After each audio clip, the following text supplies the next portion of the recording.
হুমায়ূন আহমেদ স্যারকে নিয়ে আসলে বলে শেষ করা যাবে না। আমরা তাকে অনুসরণ করি, ছোটবেলা থেকেই তার অসংখ্য বই পড়ে বড় হয়েছি। কাজে এটা আমি বলবো যে এটা আমার জীবনের একটা শখ ছিল যে যদি কখনো হুমায়ূন আহমেদ স্যারের কোনো উপন্যাস থেকে একটা কিছু বানাতে পারি। এবার সেই সুযোগ এসছে।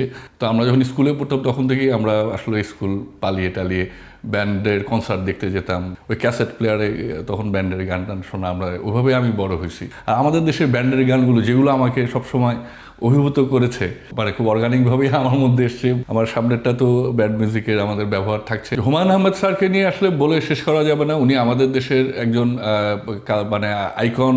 উনি আমাদের, আমরা তাকে অনুসরণ করি। তার লেখালেখি আমাদেরকে বিপুলভাবে প্রভাবিত করেছে এবং আমাকে তো করেছেই। তার লেখালেখি, আমি তার ছোটবেলা থেকেই তার অসংখ্য বই পড়ে বড় হয়েছি, এখনও পড়ি সময় পেলে, এবং তার সকল লেখালেখি আমি পড়েছি। তো এই কাজে এটা আমি বলবো যে এটা আমার জীবনের একটা শখ ছিল যে যদি কখনো হুমায়ূন আহমেদ স্যারের কোনো উপন্যাস থেকে একটা কিছু বানাতে পারি। এবার সেই সুযোগ এসছে। আমি এটাতে ভয়াবহ আনন্দিত, কারণ এবং আমি জানি, আমি চাই যে যেন এই উপন্যাসের মধ্য দিয়ে স্যারের যারা ভক্ত তাদের স্যারের সম্মানটাও যেন থাকে এখানে আর কি।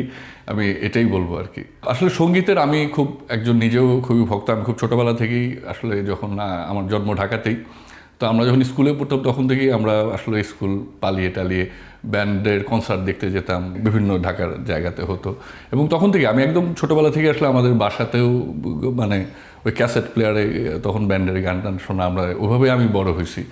তো যখন আমি সিনেমা করতে আসলাম তখন আসলে আমার কাছে মনে হলো যে আমি কেন এগুলো ব্যবহার করছি না, এবং এটার পেছনে একটা কারণও আছে আর কি, বা অভিজ্ঞতার জায়গা থেকেই বলছি। যখন আমরা আমেরিকান ছবিগুলো দেখি আমি বা দেখেছি, সেখানে আমি দেখি যে সবসময় মানে অনেক ক্ষেত্রেই তারা অরিজিনাল সংও ব্যবহার করে, বাট অনেক ক্ষেত্রেই আগের দেখা যাচ্ছে যে হয়তো আমি দেখলাম পিঙ্ক ফ্লয়েডের একটা গান ব্যবহার করলো ডেপার্টেডে মার্টিন স্করসেসে, বা আরেকটা স্ট্রেঞ্জার থিংস কথা বলি। স্ট্রেঞ্জার থিংসে যখন ফার্স্ট সিজন বেরোলো, আমার মনে আছে যে সেখানে ডেভিড বউইর হিরো গানটা ব্যবহার করা হয়েছিল, এবং আমার গায়ে কাটা দিয়ে উঠছিল তখন আর কি। যখন, কারণ আমি তো জানতাম না যে এই সময় এই গানটা বাজবে আর কি, কিন্তু যেই মুহূর্তে, তো তখন থেকেই আমার মনে, আচ্ছা আমিও তো চাইলে এরকম করতে পারি আর কি।